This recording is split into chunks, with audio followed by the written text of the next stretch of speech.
so far on plant and animal cells. The original plan was to do this on Google Meetup, but having already done a lesson like that with another class, there wasn't really the structure to be able to give you detailed feedback. So what I'm going to do is I'm going to go through the feedback now as a video. I will set up a meet at our lesson time. If anybody does want to join that meet to discuss anything in particular, they can, but it's not going to be a lesson format. So it's going to be just a one-off. If you need to drop in and ask a question, you can use it for that, or you could just use the chat function. But hopefully this video should provide all the feedback you need. All of you will have got your 2 bits of work back that have been individually marked. Lots of you picked up house points, which is absolutely fantastic, well done. What we're going to have a look at now is some of the feedback points that I picked up from those 2 tasks. So the 2 tasks were really quite minimal in the amount that you could see that you needed to do. So the first one was just a set of definitions, but what I was really looking for was you to push yourselves and really extend and show how you can work independently on those tasks. And some of you really upped your game and worked on that one. The second task, same kind of thing. You could have put as much detail into that as you wanted to, and that's what I'm looking for with these kind of tasks, is you really, really do push yourselves and put in as much detail as you possibly can, rather than just quickly writing down some definitions. Now, looking through the points that I've picked up. If we pick out the animal cell one first, which is the one we did on Monday, I've looked at some sort of good examples and then shown some better examples, and that's what we're trying to aim for. So, good example here. Someone's popped down some basic definitions. That's okay. But what hasn't happened is this person hasn't used the information that they have been provided in the video, in the PowerPoint, on the website links that we've been talking about.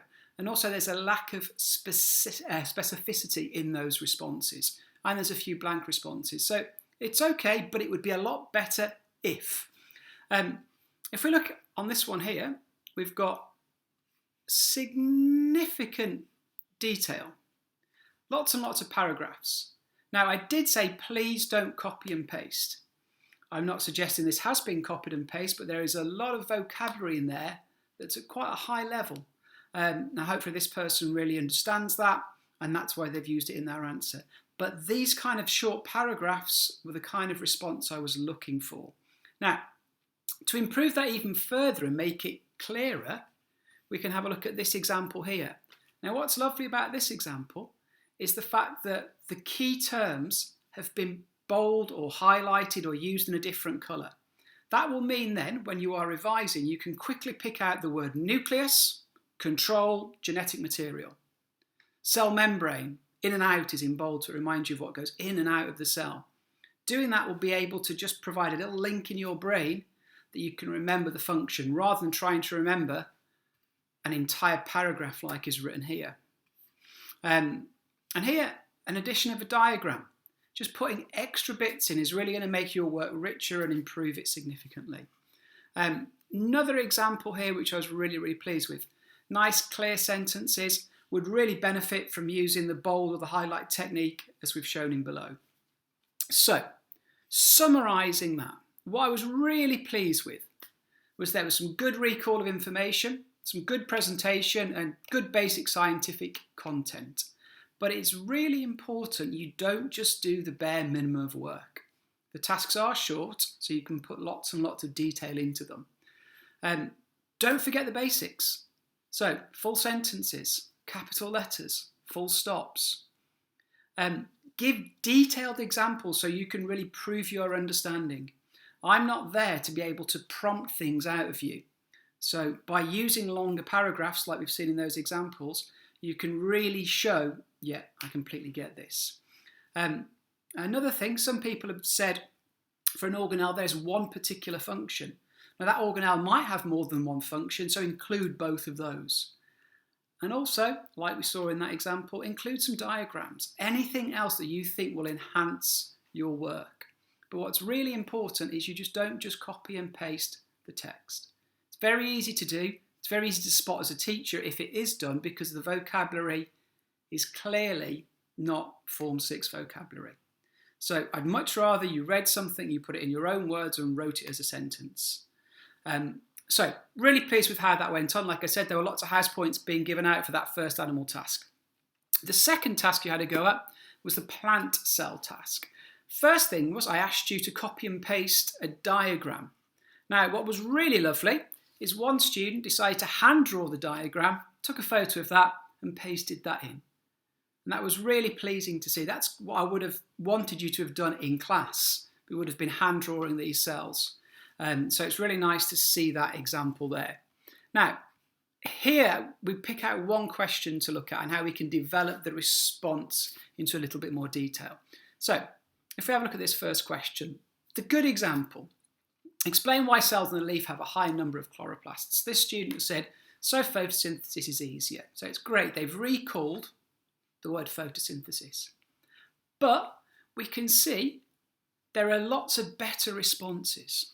So, giving a reason why and talking about a large surface area, more sunlight. Sunlight is needed by chlorophyll to make the plants glucose or to make the plants food. So adding as much detail as you possibly can to those responses. We see here again the use of bold to really emphasize a point. Like I said in the last task, that really will help you when you are revising. So nice and straightforward. One thing to be aware of as well, using bits of vocabulary that you might not be that familiar with or might not be that aware of. So just be very careful when you are reading texts that you understand what you're talking about. Okay, general points from that. Really good to see some independent research going on. So some of you have looked online at different things and picked up some more information. Sentence structure has improved without me even giving you that feedback. So this second task, much better use of sentences. Still, we need to develop that. Some students were not writing great, clear, simple sentences with a capital letter and a full stop. Trying to describe in as much detail as possible rather than just using a couple of words. Try and really describe what's happening in those cells. And again, using bold colour, highlighting to emphasise your points. Another thing which will develop as we go on with this online digital learning is formatting. Try it still taking pride in your digital work and making sure your work is laid out as neatly as you possibly can, things are spaced correctly, and that will really make your work look better. So when we do get back to school, we've got these really good files that we can use when we're revising. I can bring them back up again and we can look at them on the board together, so they will be of use. So that's the feedback from Monday and Tuesday. Now, going forward, your underlying task. What we're looking at is a model cell. Now, some of you have already done this type of task before when you were in Form 5, but I'm really trying to push it on to a better level. Now, this is running on, and today's lesson, Thursday, I would like to spend a good chunk of time on that. So this is the main task that you are working on this Thursday. So we'll look at some of the examples that I've been sent in already. So we can see here, we've got a really creative example of a cell being used, cell model being represented by a pizza. Nice labels. Plant cell here being made out of a cardboard box. We've got some pasta and some bits of paper representing the different things. Now, what we really want to do is extend that on and get as much scientific information as we possibly can out of those tasks. So what's really important is we look at the mark scheme. So the success criteria for this task. First of all, you've got to have correctly labelled points. Now I've included the specification here. So you can see if you are going to do an animal cell, you need to include the nucleus, the cell membrane, the mitochondria and the ribosomes. If you're doing a plant cell, you need to include the points that are mentioned there. We haven't got on to specialised cells, but you might choose to start setting yourself up for a specialised cell. So you might do a sperm cell, an egg cell, or a ciliated epithelial cell. In addition to this, we need to have accurate descriptions of the functions for each of those organelles. So using the information we've developed in the last two lessons, building on that and adding that in. So if we look at these examples here, first of all, some labels would be fantastic on that. then we'd be at this kind of level. Within those labels then, adding in definitions of saying what the nucleus does, what the ribosomes do, what the vacuole does. That will add a lot more detail and show really good understanding of the work that we're looking at. As well as that, obviously we're looking for a fantastic presentation, which those two examples show fantastically, and original ideas. So I have included some below, but it is completely open, so you can do whatever you like. These will not be wasted models either. Obviously the pizza hopefully will get eaten, but if you've done a paper model or a cardboard model or papier-mâché or a bag of something like the ciliated epithelial cell in the example there, keep them and we will have them in school and we'll be able to use them as models. If you are making a food one, like this bottom example here where we've got a cake, get pictures of it.